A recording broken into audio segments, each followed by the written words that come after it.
Awesome day to all of you dear students.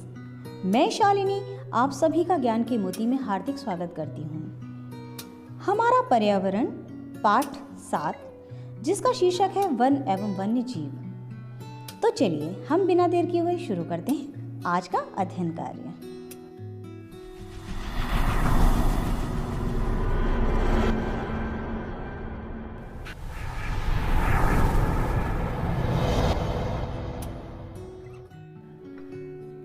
Ji students, प्राचीन काल से ही one मनुष्य के जीवन में विशेष महत्व रखते थे। यह मानव जीवन के लिए प्रकृति के अनुपम उपहार हैं। हमारे वन पेड़ पौधे ही नहीं अपितु अनेकों उपयोगी जीव जंतुओं व औषधियों का भंडार हैं। वन पृथ्वी पर जीवन के लिए अनिवार्य तत्व हैं। यह प्रकृति के संतुलन को बनाए रखने में पूर्णतया सहायक होते हैं। प्राचीन काल से ही हमारे पूर्वजों, ऋषियों, मुनियों व संतों के लिए वन तपस्या का प्रमुख स्थान रहा है।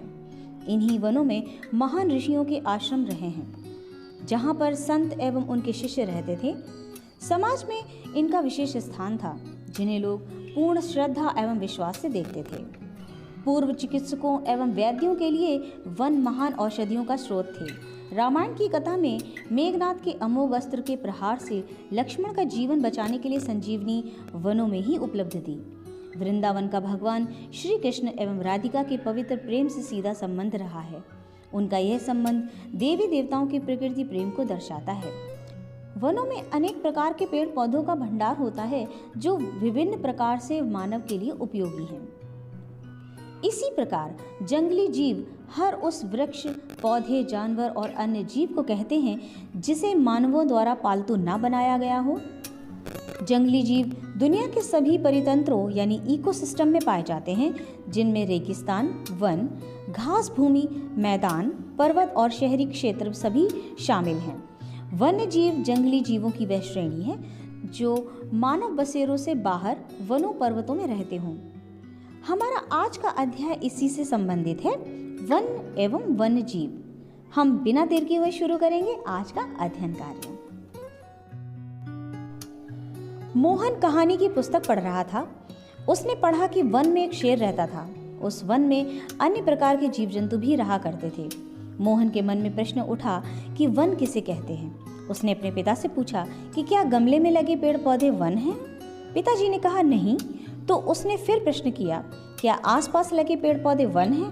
पिताजी ने उत्तर दिया, न तो गमले में लगे पौधे न ही आसपास लगे पेड़ पौधे वन कहलाते हैं। जहाँ सघन रूप में बड़े क्षेत्र में पेड़ पौधे और अन्य वनस्पतियां पाई जाती हैं, उसे वन कहते हैं। वन में विविध प्रकार के जीव जंतु भी पाए जाते हैं। वन हमारे लिए एक महत्वपूर्ण प्राकृतिक संसाधन है। वन जीवधारियों के जीवन के लिए अत्यंत आवश्यक है, क्योंकि हमें शुद्ध वायु एवं जल वनों के द्वारा ही प्राप्त होते हैं। मानव आदिकाल से ही अपनी विभिन्न आवश्यकताओं की पूर्ति के लिए वनों पर निर्भर था और आज भी निर्भर है। भोजन के लिए फल व सब्जियां वनों से ही प्राप्त होते हैं। वनों से हमें क्या क्या प्राप्त होता है, आप इनकी सूची बनाइएगा। वनों से कागज, दिया सलाई, रेशम, रबर आदि उद्योगों के लिए कच्चा माल तथा इमारती लकड़ियां प्राप्त होती हैं। भारत में शीशम, साखू, सागौन, आम, नीम, देवदार आदि महत्वपूर्ण इमारती लकड़ियां होती हैं। इन लकड़ियों का प्रयोग फर्नीचर जैसे कुर्सी, मेज, पलंग बनाने में किया जाता है। इसके अतिरिक्त फल, फूल, जड़ी बूटियां, गोंद, रबड़, छाल, लाख आदि प्राप्त होती है।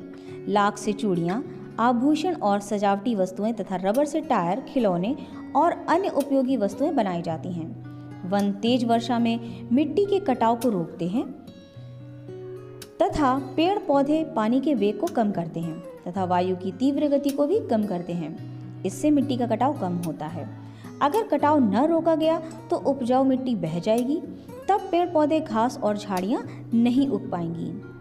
वन जहां आर्थिक रूप से लाभकारी होते हैं, वहीं पारिस्थितिकी संतुलन बनाए रखने में भी ये सहायक होते हैं। वनों में बहुत से पक्षी पेड़ों पर घोंसला बनाकर रहते हैं, जैसे गौरैया, तोते, चील, कबूतर आदि। अनेक जानवर जैसे शेर, चीता, हाथी, बाघ, तेंदुआ, हिरन, सियार आदि झाड़ियों या गुफाओं में रहते हैं।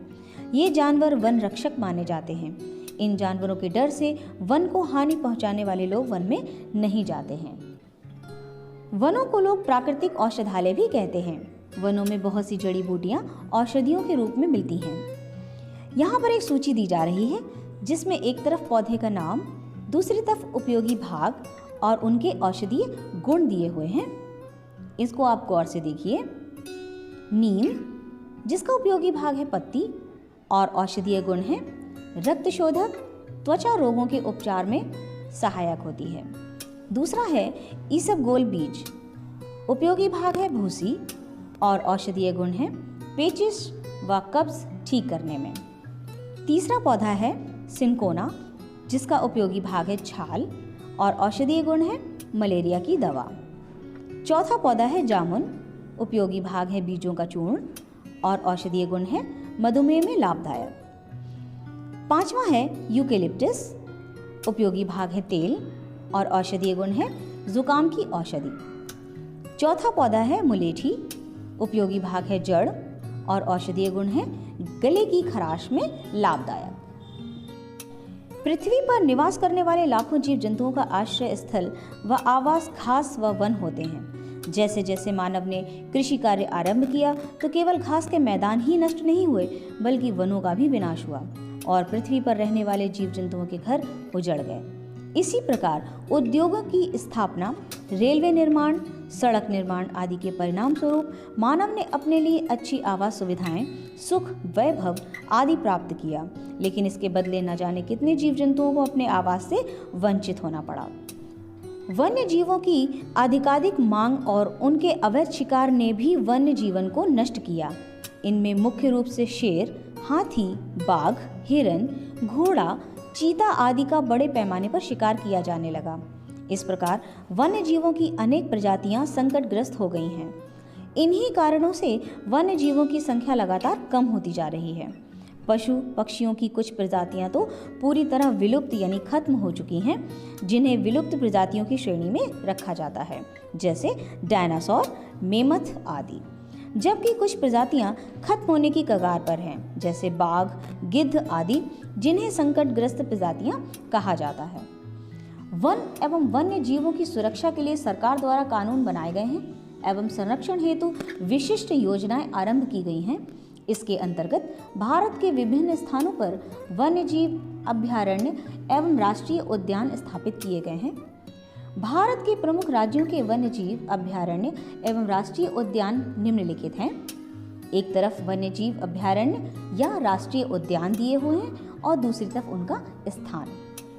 पेरियार अभयारण्य, इडुक्की केरल, चंद्रप्रभा अभयारण्य चंदौली उत्तर प्रदेश, मानस अभयारण्य असम, जल्दापारा अभयारण्य पश्चिम बंगाल, कान्हा अभयारण्य एवं बांधवगढ़ राष्ट्रीय उद्यान मध्य प्रदेश, बांदीपुर राष्ट्रीय उद्यान कर्नाटक, कॉर्बेट राष्ट्रीय उद्यान उत्तराखंड, दुधवा राष्ट्रीय उद्यान लखीमपुर पीलीभीत उत्तर प्रदेश, गिर राष्ट्रीय उद्यान गुजरात, केवलादेव एवं सरिस्का राष्ट्रीय उद्यान राजस्थान, नंदा देवी राष्ट्रीय उद्यान उत्तराखंड, सलीम अली राष्ट्रीय उद्यान जम्मू कश्मीर और अंत में है महावीर स्वामी वन्य जीव विहार ललितपुर। भारत में प्राकृतिक तथा वन्य क्षेत्रों को राष्ट्रीय उद्यानों एवं वन्य जीव अभयारण्यों के रूप में सुरक्षित रखने के प्रयास किए गए हैं। उद्यान क्षेत्रों की कटाई, चराई तथा आवास को नुकसान पहुंचाने वाली किसी भी गतिविधि की अनुमति नहीं दी जाती, जबकि अभयारण्य में स्थानीय निवासियों के लिए जंगली उत्पाद एकत्र करने, वृक्षों तथा घास की सीमित कटाई तथा जमीन का निजी स्वरूप बना रहने देने जैसी बातों की छूट रहती है। वन्य जीवों के संरक्षण संबंधी कार्यक्रम किस प्रकार हैं, आइए हम पढ़ते हैं। लुप्त प्रजातियों का प्रजनन केंद्र कुकरेल लखनऊ में 1984-85 में स्थापित हुआ। राष्ट्रीय चंबल वन्य जीव विहार योजना उत्तर प्रदेश, मध्य प्रदेश तथा राजस्थान की संयुक्त योजना है, जो मगर व घड़ियाल के संरक्षण हेतु शुरू की गई है। घड़ियाल प्रजनन केंद्र 2 हैं, कुकरेल वन लखनऊ तथा कतरनिया घाट वन्य जीव विहार बहराइच। प्रोजेक्ट एलिफेंट 1992 से भारत सरकार द्वारा कुछ राज्यों में यह प्रोजेक्ट शुरू किया गया, जिसमें उत्तर प्रदेश राज्य भी शामिल था। एलिफेंट रिजर्व बिजनौर व सहारनपुर जिलों के वन क्षेत्र में निर्माणाधीन है। इटावा के फिशर वन में बब्बर शेर प्रजनन केंद्र तथा लॉयन सफारी पार्क का निर्माण किया जा रहा है। भारत का पहला नाइट सफारी पार्क रात्रि वन्य जीव पार्क, जिसे हम कह सकते हैं, ग्रेटर नोएडा में निर्माणाधीन है। इको डेवलपमेंट प्रोग्राम, इसका उद्देश्य संरक्षित वन क्षेत्रों के निकटवर्ती क्षेत्रों में वन उपज का विकास करना है।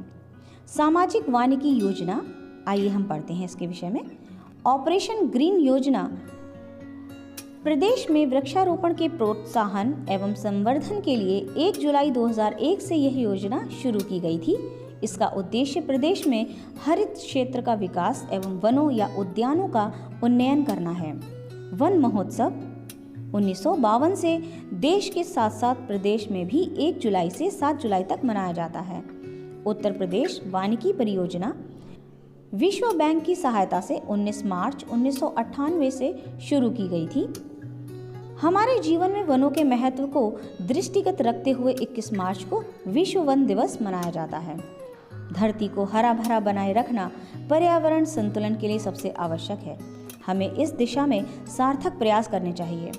हमें हरे वृक्षों की कटाई स्वयं नहीं करनी चाहिए तथा जहाँ तक हो सके दूसरों को ऐसा करने से रोकना चाहिए।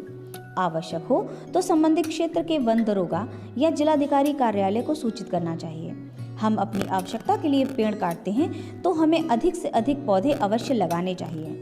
जलाने के लिए लकड़ी का प्रयोग कम से कम करना चाहिए। साथ ही साथ हमें जानवरों के प्रति भी संवेदनशील होना चाहिए। संभव हो सके तो हमें उनकी देखभाल करनी चाहिए। यदि हम इन सब बातों का ध्यान रखते हैं तो हमारा पर्यावरण संतुलित रहेगा तथा हमारा भविष्य भी सुरक्षित रहेगा। इसी के साथ समाप्त होता है हमारा ये अध्ययन कार्य।